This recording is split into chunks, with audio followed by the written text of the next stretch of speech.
galera, bem-vindos a mais um episódio do quadro Hashtag Pergunte a Maestro. Se você tá curtindo essa série, não deixa de se inscrever no canal e deixar o seu joinha, que é para ajudar a gente a levar informação para mais pessoas. E também compartilha nas suas redes sociais, no WhatsApp e com os seus amigos. Não esquece, se você tiver alguma pergunta pro maestro, deixa aqui nos comentários. Mas antes, dá uma olhada na nossa playlist, quem sabe o maestro já respondeu a sua dúvida, não é mesmo? Nos vídeos anteriores. Vem comigo, hashtag Pergunte ao Maestro. Maestro, para alguém que canta bem e deseja participar de musicais, mas não tem nenhuma experiência com atuação, como fica? Eu falei no vídeo passado, se você só canta, vai ser chato ver você no musical. Tá bom. Você tem que saber se mexer um pouco, né? Não precisa ser um bailarino, a não ser que seja chorus line. Aí você tem que ser bailarino, mas enfim. Existem musicais que exigem mais que você seja um bailarino, e existem musicais que não precisam. Alguns sapateador só, né? Agora, olha a especificação. Quando eu fiz Crazy for You, eu precisava de bons atores que dançassem, porque tem número de jazz theater, e sapateassem também, e cantassem Gershwin, que não é nada fácil. Enfim, foi difícil pra mim. Minha vida não foi fácil ali, mas eu amei fazer. Então, além de tudo, tem isso. Mas vamos colocar uma coisa como primordial: você tem que ser um ator para fazer musicais, tá? Porque não existe o cantor de musicais, só existe o ator de musicais. Você precisa realmente saber. Eu vou dar a minha opinião. Eu não sou dono da verdade e eu não quero aqui falar mal de escolas de teatro de jeito nenhum, até porque tem boas escolas.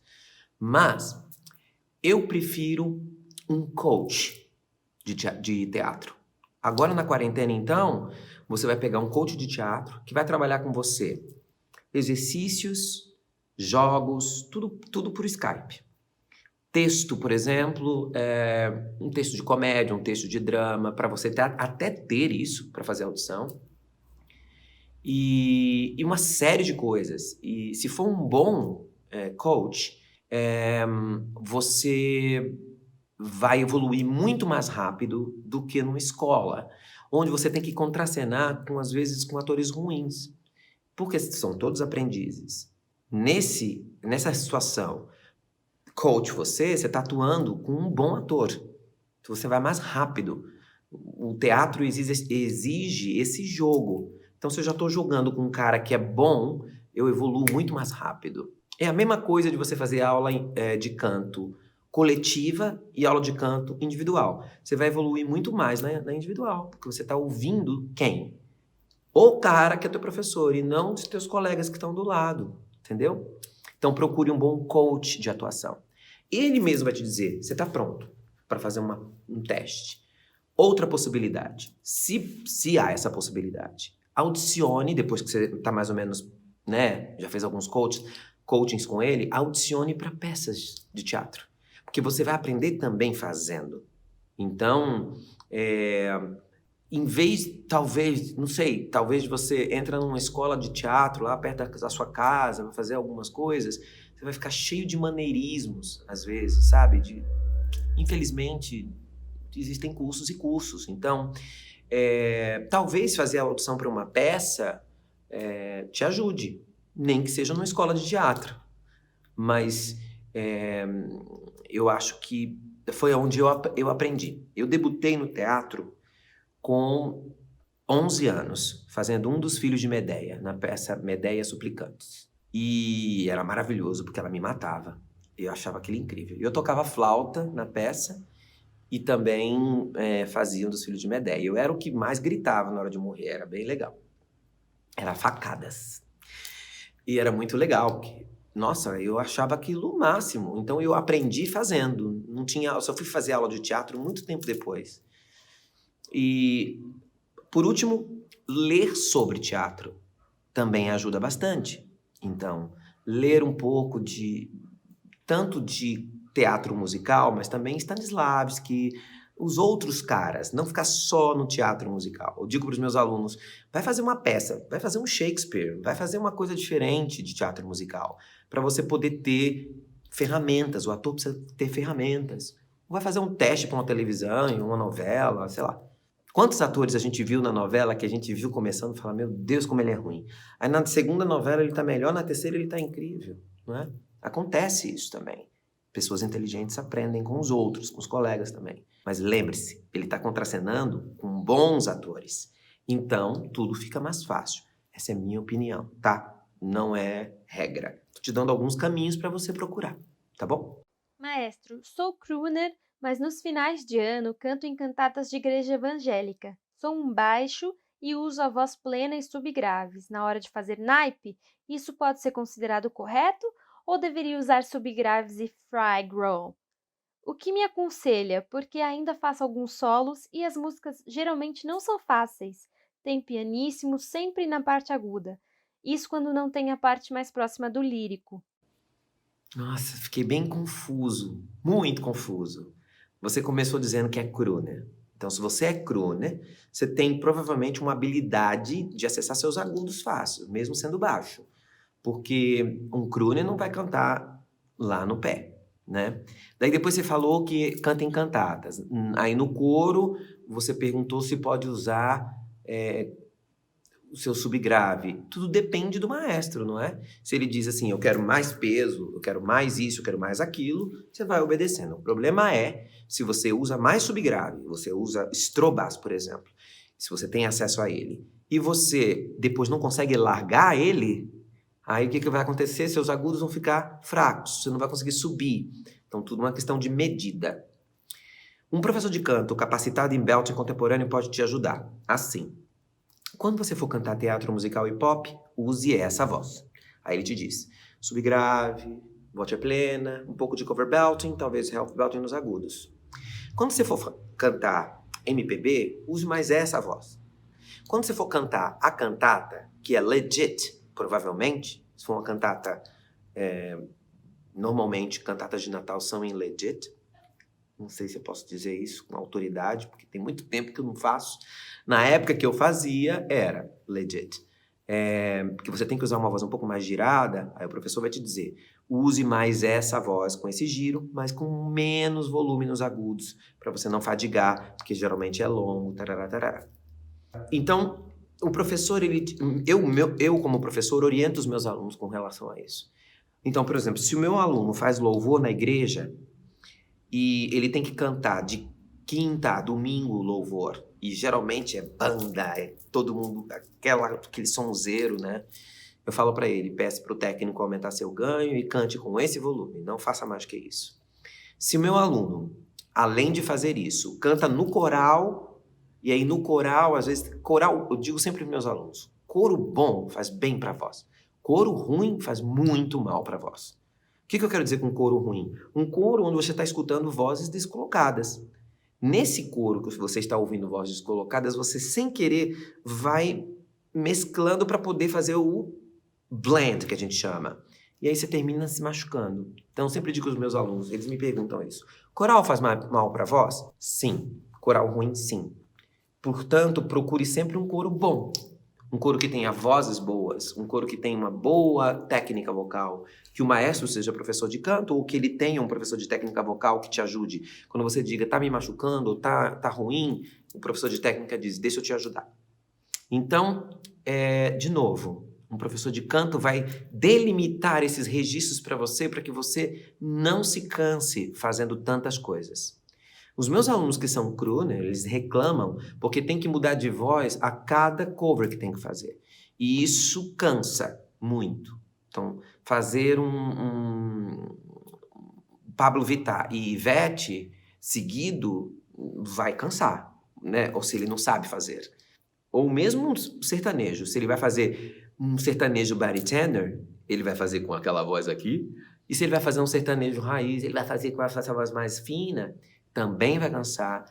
Então, precisa de ajuste mesmo. Traz para o professor, ele te mostra para você poder fazer isso sem problema, tá? Mesmo dentro do pop, às vezes minha aluna quer cantar Jessie J, é completamente diferente de cantar um Whitney Houston Aretha. São ajustes bem diferentes, e as três são consideradas cantoras pop. Uma pop soul, um rhythm and blues, a outra pop, entendeu?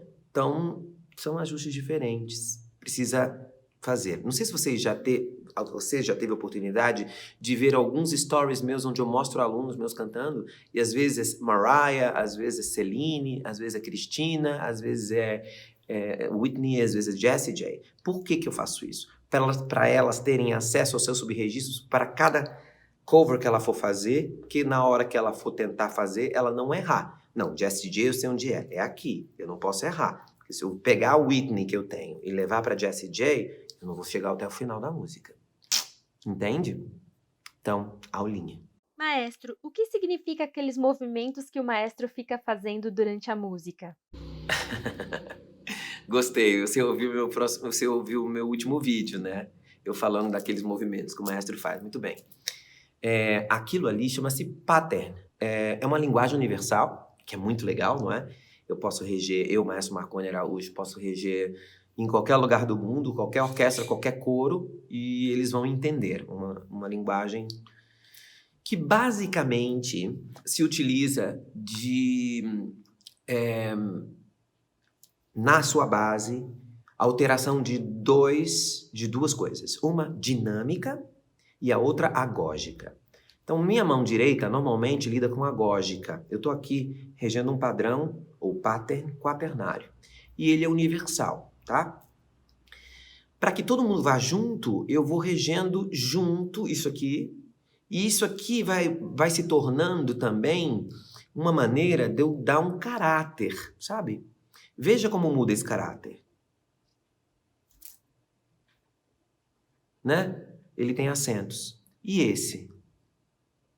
Ligado. Então, eu estou trabalhando com agógica e estou fazendo também alguma coisa de caráter. Enquanto essa mão pode estar fazendo um crescendo, ó. Ou um diminuendo. Então, estou lidando com dinâmicas e com agógicas. Acontece que eu, Maestro Marconi, gosto também de lidar com timbre, quando estou regendo, e com style.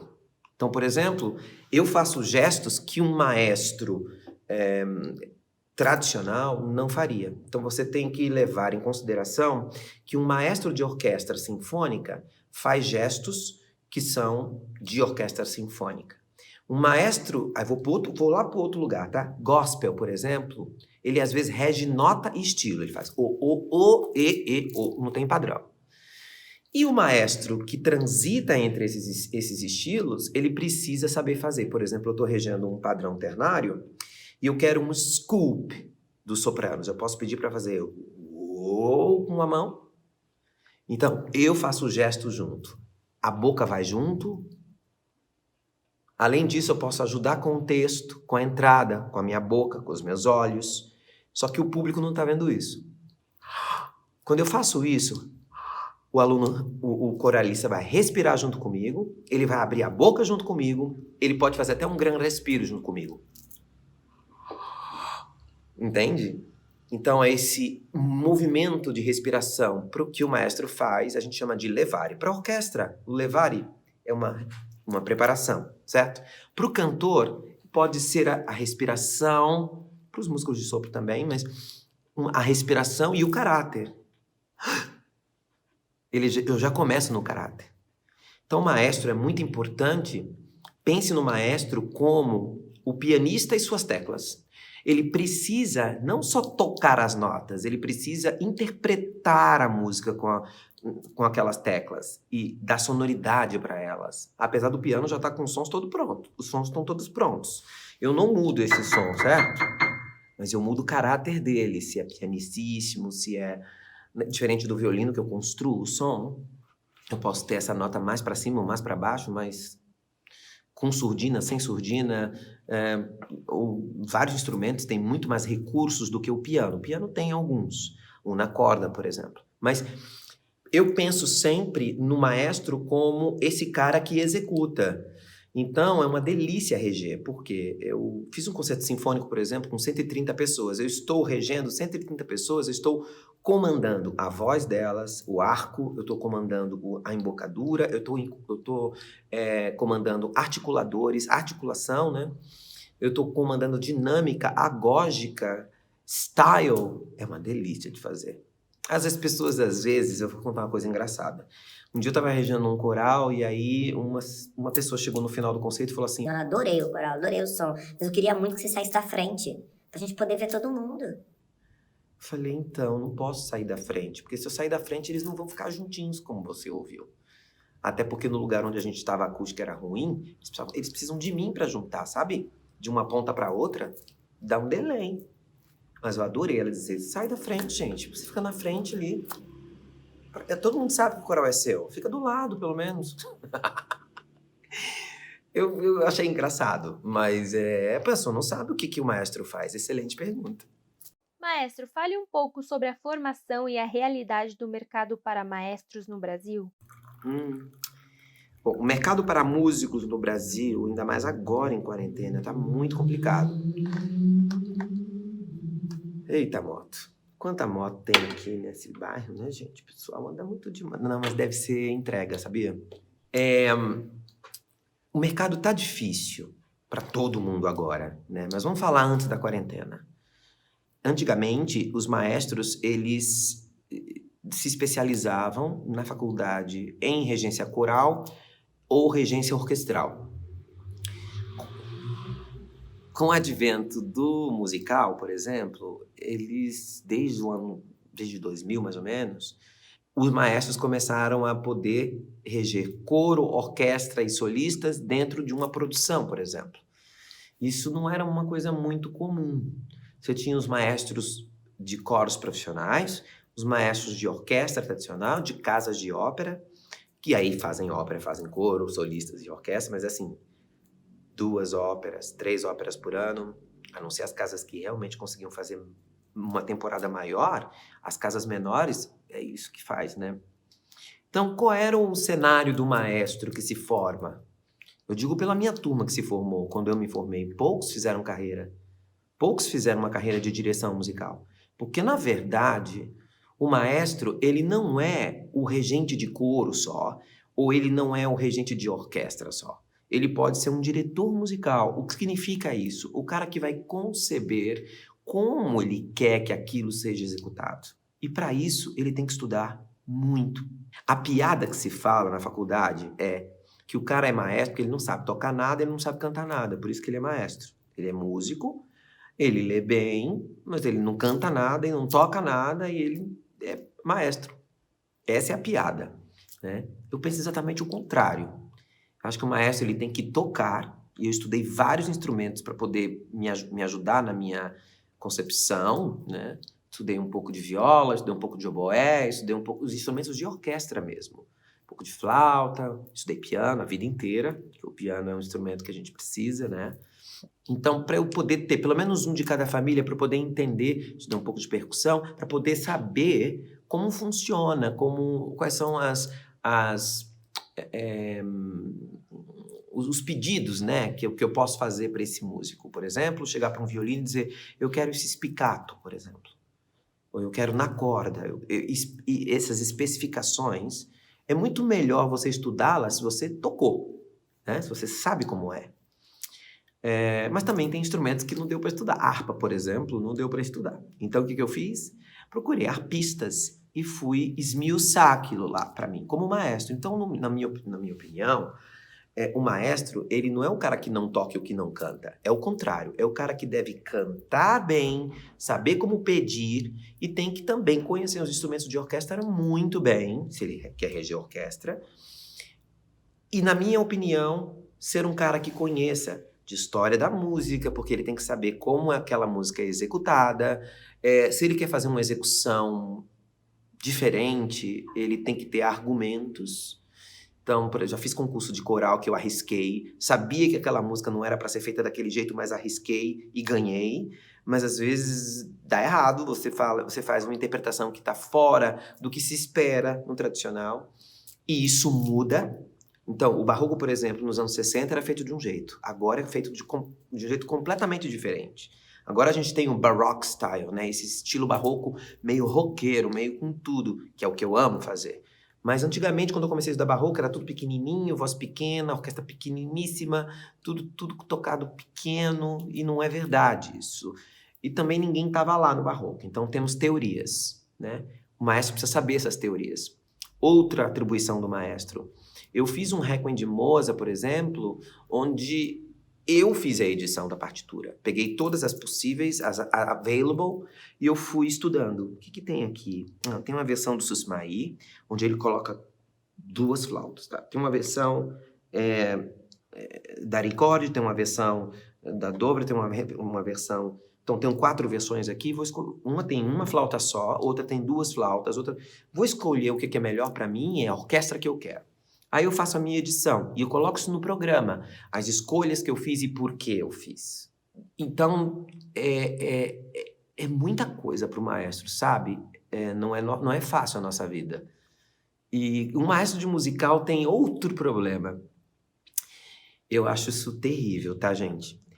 Ele tem um supervisor musical, que é o supervisor da peça, que é o cara que delimita como ele quer a música. Então ele diz assim, aqui eu quero que você corra, ou seja, mude a gógica, aqui eu quero que você diminua, aqui eu quero que você dê entrada para uma bomba, que não tem na orquestra sinfônica. Porque eu dou entrada para uma bomba, para uma câmera, que é um cara que vai acionar. Pá! Aqui eu quero... Então ele fica te dando orientações e te dando... direções que devem ser seguidas porque estão no direito autoral da peça. Você não pode mudar. Você não pode dizer, nossa, mas eu acho tão mais legal se eu ralentasse aqui. Ele fala, não tem esse ralentando na peça. A peça tem um afretando aí. Então, a sua opinião não me interessa. Difícil, não? Eu fiz um espetáculo onde isso não aconteceu, que o supervisor musical era o compositor. Aí... O que acontece? Eu sugiro para ele, na nossa versão brasileira, em vez de a gente fazer isso, podemos fazer isso? Podemos cortar essa parte aqui que está tão repetitiva e abrir vozes aqui assim? Ele diz, pode, adoro a ideia. Aí eu sou criativo. Então, o maestro ele pode ser um repetidor ou ele pode ser também um criativo. Na minha opinião, o maestro é tudo isso. Ele é o criativo, ele é o cara que sabe a história da música, a história do que está sendo feito, ele conhece dramaturgia, se for de teatro musical ou ópera, ele tem que conhecer dramaturgia. Se for uma peça com sapateado, ele tem que conhecer sapateado. Ele tem que saber um pouco do sapateado.